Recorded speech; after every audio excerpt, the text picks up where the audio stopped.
সারা বিশ্বকে তাক লাগিয়ে এবার ভারত পাঠাতে চলেছে মহাকাশে 6.5 টনের একটা স্যাটেলাইট। 3, 2, 1, 0.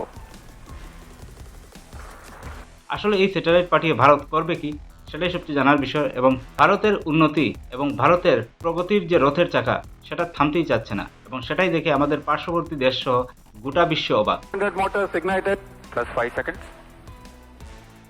আমাদের পার্শ্ববর্তী বাংলাদেশ হোক বা পাকিস্তান, অস্ট্রেলিয়া হোক বা সাউথ আফ্রিকা, যেখানে আতঙ্কবাদ, সন্ত্রাসবাদ পুরো দেশটাকে ঘিরে নিয়েছে, তখন ভারত কিন্তু অগ্রগতির দিকে চলছে, ভারত উন্নতির পথে চলছে। আতঙ্কবাদ এবং সন্ত্রাসবাদ যখন অস্ট্রেলিয়া, সাউথ আফ্রিকা, বাংলাদেশ এবং পাকিস্তান সহ গোটা বিশ্বকে ঘিরে রেখেছে, তখন এরই মাঝে ভারত খুঁজে নিচ্ছে প্রগতির রথ, প্রগতির গতি।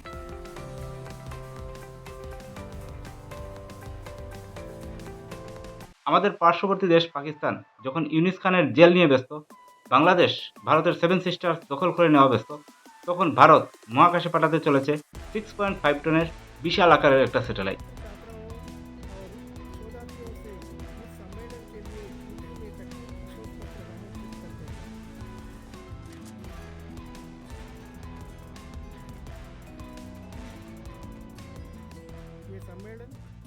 এত বিশাল আকারের স্যাটেলাইট মহাকাশে উৎক্ষেপণ করার জন্য ভারতের কাছে আছে LVM-3 নামের একটা রকেট, যে রকেট ব্লুবার্ড ব্লক 2 নামের এই স্যাটেলাইটটি উৎক্ষেপণ করবে আগামী 24 ডিসেম্বর, এবং সেটি উৎক্ষেপণ করা হবে শ্রীহরিকোটা থেকে।